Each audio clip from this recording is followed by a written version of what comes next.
Hello জাতির বাঙালিরা, আপনারা কেমন আছেন সবাই? আমি জানি আপনারা সবাই ভালো আছেন। কারণ বাঙালি জাতি কই মাসেও যান, সবাই ভালো তো থাকবেন কন? করোনা এগুলো দশরাই দুসরাই গেলেও কিছু হইবে না। কারণ আমরা হলো বাঙালির জাতি, আমাকে চামড়া গন্ডারের তো নেমোড়া। যাই হোক, এত কথা না কইলেই নয়। আর এই যে এই কথাটা আপনাকে শোনার মতন দরকার নেই। কারণ এটা টিকটকে করছিলাম, আর আমি যে কোথায় যাইতেছি এটা আমি নিজেও জানি না। এই ব্যাগের মধ্যে কি এটা আপনাকে কইতাম না। সিক্রেট। সবসময় সিক্রেট রাখাই ভালো। কারণ যদি আগেই কইলাই তাহলে তো ভিডিওটা পুরো দেখবেন না আপনারা। এজন্য অল্প একটু কইলাম। এই যে দেখেন সিএনজি ভাড়া করছি। আমার জীবনে বুঝছেন আমার ফ্যামিলির মধ্যে অসুখ বিসুখ জিন্দেগিতেও মনে হয় কমবে না।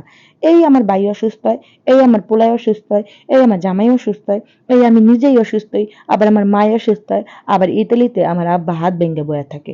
মনে কন কি জ্বালা, মানে অসুখ বিসুখ খালি আমারই হয়। তা ওই দিনকে আমি গেছিলাম হলো ধানমন্ডি, ধানমন্ডি পান্থপথ বিআরবি হসপিটালে, যেটা আমি বিগত ৮টা বছর ধরে যাইতেছি, মানে আমার বিয়ের আগের থেকে আমি যাইতেছি।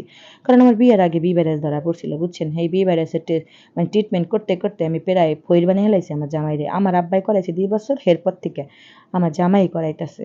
মানে বেটারে কি কুমার বেটার আসলে এটা হ্যাঁ আমি একদম ফহির খেলাইতেছি। তা ফহির কেমনে করতেছি এটা আপনাকে লগে কই, বুঝছেন? একটা ডিএনএ টেস্ট দেয়, যদি পিজিতে করে তাহলে লাগে ৬,০০০ টাকা, আর যদি এমনি প্রাইভেট হাসপাতালে করে তাহলে লাগে ১০ থেকে ১১,০০০ টাকা। তাই কন আমার জামাইরে ফহির করতেছি না আমি? আগে দিত ৩ মাস পর পর, এখানে স্যারেরে পায়াতে ধরতে ধরতে ৬ মাস পর পর দিছে। তাই এইবার যাইয়া আরো পায়াতে ধরছি, পরে এখানে স্যারে বছরে দিছে। আমি খুশি স্টুডেন্টে লাভ দিছি ৩টা, যে স্যার দয়া করছেন আমার জামাইরে, তার ২ দিন পরে আমি ফকিরই বানাই ফেলতাম। তো ২টা রিক্সা নিছি, বুঝছেন? একটার মধ্যে আবার আটে না, ৪ জন মানুষ কি কম মোটা কন? আমার জামাই আর আমার বড় পোলা এক রিক্সায়, আর আমি আর আমার ছোট পোলা এক রিক্সায়। কিন্তু আমার ছোট পোলার মন তো তার বাপের পাশেই পইড়া রইছে। ওই দেখেন বেচারা খালি বাপেরে খুঁজতাছে। কি কমু? পেটে রাখলাম আমি, জন্ম দিলাম আমি, কষ্ট করলাম আমি। ভালোবাসি পোলারে কও, এটা কি হয়? এটা হয় না। তো ওই দিনকে গেছিলাম সীমান্তে সোমবারে। ওই জায়গায় যাইয়া আমি একটা ঘড়ি কিনছিলাম, বুঝছেন? ওই ঘড়ির আমারে ওয়ারেন্টি কার্ড দেয় নাই। এই দুঃখে আর আমার ভালো লাগে না।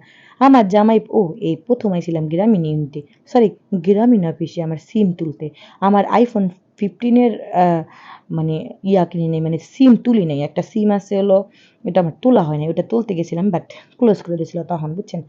যাই হোক এখানে এমনি হুদেই দেখতে আইছিলাম। আমার জামাইয়ের না মানে কইলাম না পকেটের মধ্যে টাকা থাকলে আর খালি চুলকায় কি কিনবে না কিনবে। আর আমার পোলারা দেখেন ওরে জ্বালানির জ্বালা। তো ওই দোকানে গিয়া বুঝছেন ওয়ারেন্টি কার্ডটা আনছিলাম, হেডার আপনাকে দেখাইনি কারণ আমার জামাইয়ের এমনি মাথা গরম আছিল। ওই একটা জিনিস কিনছিলাম, মানে ঘড়িটা আমি অনলাইনে অর্ডার দিয়েছিলাম দেখা আমার জামাই আমার প্রতিনিয়ত জিগাইতো, ওয়ারেন্টি কার্ড দিয়ে গেছে, ওয়ারেন্টি কার্ড দিয়ে গেছে, ওয়ারেন্টি কার্ড দিয়ে গেছে। ও মা গো! তাকে তো দোকান আছে রে ভাই, ওয়ারেন্টি কার্ড না দিলে তো দোকানেও যেতে পারি যেহেতু আমার রিসিট আছে। কিন্তু বেডায় কি আর বেডার কথা শুনে? কয় ১০,০০০ টাকা দিয়ে অনলাইনে ঘুরি কিনছাও, এইটার ওয়ারেন্টি কার্ড দেয় নাই, আমি দোকানে লুলেট পুলেট করে এলাম। পরে আর কি করার কনসান, তারপরে যাইয়া সীমান্ত সাম্বারে যাই আবার ওয়ারেন্টি কার্ড আনা লাগছে।